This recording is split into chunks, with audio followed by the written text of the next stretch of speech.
Well, this Sunday afternoon, I got cleaned up last night after the race at Thunder Valley. Finally got to bed this morning about 2, or maybe a little after, and got up at 5. Took my loop around the dirt road here I live on. My waking up loop. And come back to the house and made the mistake of going back in the house, sat down, drank me a cup of coffee, and fell back to sleep. Woke back up. My wife Shannon said, go lay down for a little while, so I did. Ended up getting up with a sinus headache. Got up about dinner, and here we are. It's probably about 1:30. So we're fixing to get old baby unloaded, get her cleaned up. She's one nasty girl, as you see. But all in all, had a good night at the Valley. Didn't have a good finish. Didn't have what we wanted, but ended up loading up in one piece. Just a real dirty girl behind me right here. I'm talking about a dirty girl. It was really wet, really soupy. A lot. Thunder Valley's track this year, now they've widened it. It's better in one sense, but in still another sense, it's truly still a one-lane track to me. As far as our last night's racing felt like a one-lane track.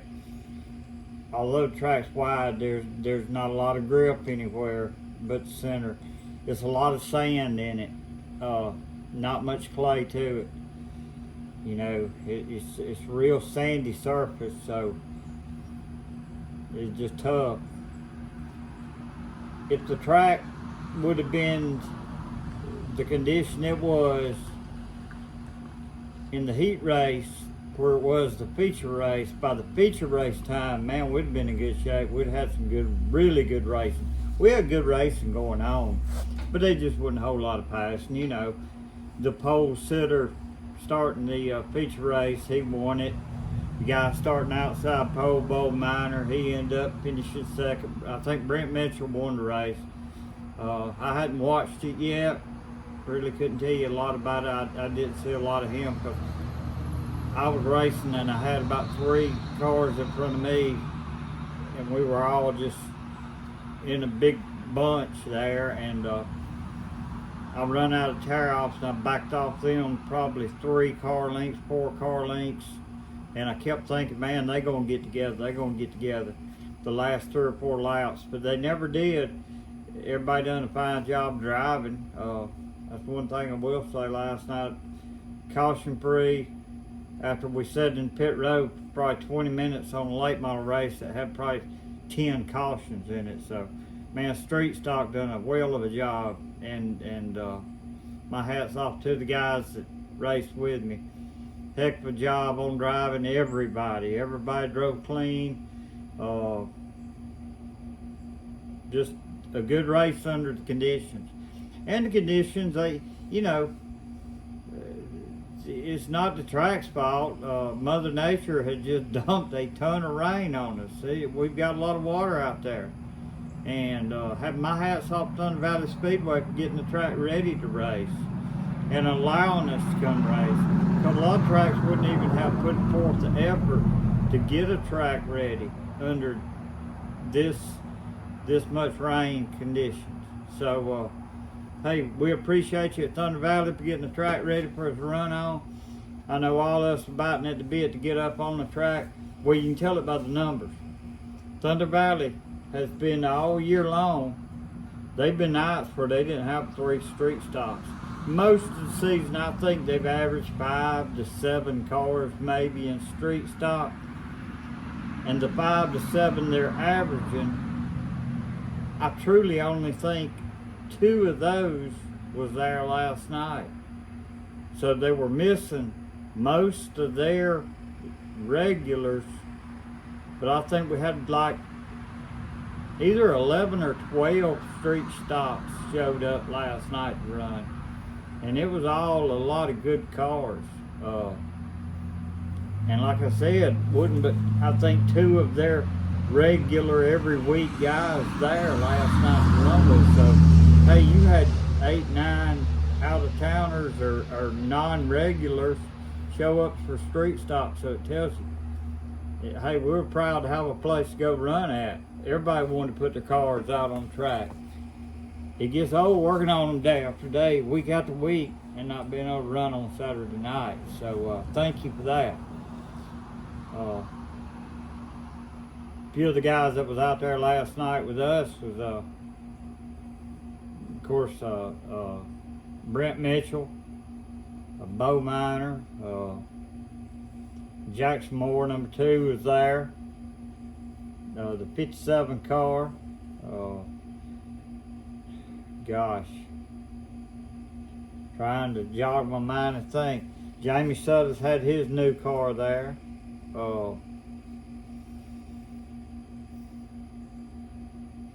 Man, my mind went blank when I tried to. I need to quit name calling because I can't remember, especially when I'm just sitting here on the fly. But Thomas Bynum, of course, there, he's one of the regulars, and Jason Hardy was there running. He's one of their regulars. That's only 2 regulars I saw there last night. Like I said, we had a lot of cars and a lot of good cars there last night. A lot of fast hot rods. The Robertson guy, number 69 yellow car, was there. He's always fast, no matter where he unloads at. He's a fast car. A lot of good cars. A lot of good cars. And like I said, everybody pretty much finished where they started. But it wouldn't do the lack of effort. I started in the back. We got a bad draw to begin with. Starting the very back. We drawed 9 out of 11, I think. I think it was 11. I think it was 12 that actually signed in. One car chose not to run, or he said something's wrong with his car, but he drove them. He had drew number 12, so he knew he didn't have a prayer. And as Brady Hand, he drives 22 car. It's a Bubba built chassis. I hate he didn't run, but look, I drew deep in the field and I unloaded baby and I put her on the track, you know, and had a lot of fun. But now he raced a late model. I give him that. He raced class right for us. It's hard to run 2 cars. I get it, but had he drew pole or drew top 4 starting, I believe that 2-2 car would have been unloaded. But you know, it is what it is. I can't say I blame him, but if you're gonna bring your car and participate in a draw, man, run the car. But it is what it is. Like I said, no hard feelings. It ain't no big deal. Ain't nothing to me. But that'd just been one more car I'd have had behind me, because I don't think he'd have passed. Hell, didn't nobody pass. The thing of it, like I said, didn't nobody hardly pass. I passed a couple cars all night. I passed Thomas Bynum in the heat race, and he passed me right back. So, you know, I took a spot from him, and he took it right back, and he ended up finishing right where he started, and I did too on that particular race. And then on the feature race, I got by Jamie Suttis, but he drove by me on the outside about 3/4 way through the race. He got hooked up on that groove, and really the groove was probably middle to high that you could actually move forward. Seemed like I was pinned, you know, on what would have been the bottom groove, what used to be the bottom. Now the track a little wider now, like I said, it goes more toward the infield. But I knew there wasn't nothing down there but sand, so I was on the very edge of the bottom groove, really, and I just couldn't get hooked coming out of it in turns. And most night, that's where I was sort of pinned too. But anyway, hey, them guys got fast hot rods. But oh baby, she hung with them, you know, for what she is. She's several years old. I ain't done no motor work to her, and I was proud of her. I was proud of the performance, proud to load up in one piece. But that's just overall summary of the race last night at the Valley. And hey, I appreciate y'all watching. We're gonna get old baby unloaded. We're gonna get her sprayed down and see if we can't make her white again. Good Lord's willing, we'll get her cleaned up today, and we'll have her ready to move into the bull ring, chase that 1 second I've talked about. That's what the plans are. All right, y'all, let's get her unloaded.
Alright guys, man, guess that's going to wrap up the cleanup after a very muddy, sloppy night at the Valley.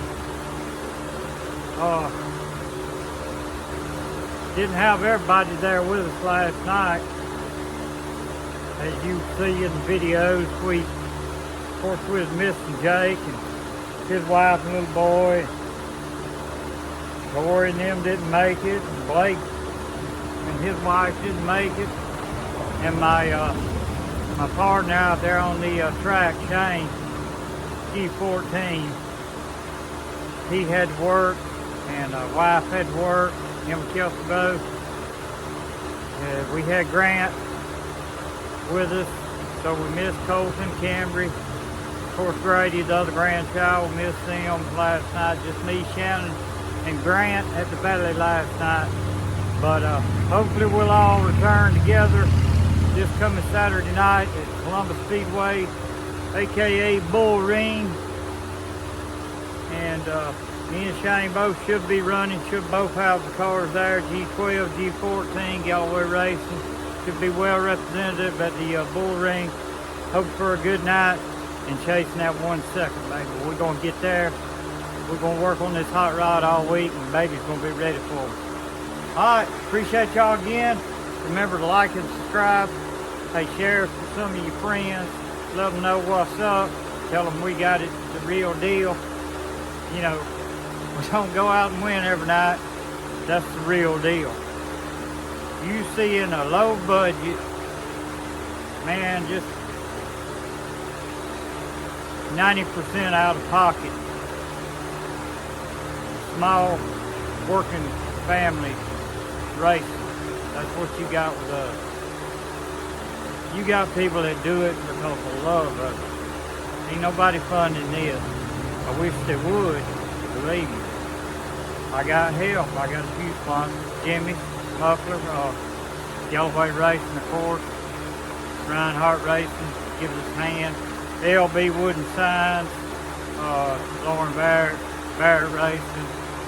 Oswald Motors, and then I got a privateer out there that's funding me tires. And hey, without them guys, I couldn't do it. But I'm always welcome. Anybody else want to come on board with Galloway Racing? Hey, if you don't like Pawpaw, fun, my son. He take all you can get. If you like Pawpaw fun, Pawpaw. It's all in who you like. And look, if you want to split the difference, I'm good. I will share like I share a lot with Shane anyway. I mean, it's not like if he needs something and I got it, I'm gonna say, no, I'll get you on. It's his. So we share back and forth. He does the same. He bought some wheels, and I got some of his 4-off wheels, with my stuff. But yeah, if you want to come on board and help Galloway Racing out, man, come on board. We'll take you. We'll open our arms and take you in as family. So that's what we are. We family. We're sort of like JJ says on Street Outlawed, all for one. One for all. If I got it, you got it. If y'all come on board with us, like, subscribe, tell a buddy, bring them on board. Galloway Racing. We'll put something up this week for you, keep you a little entertained, show you what we're doing, because you know what? It's a 7-day-week job working on this hot rod. Appreciate you.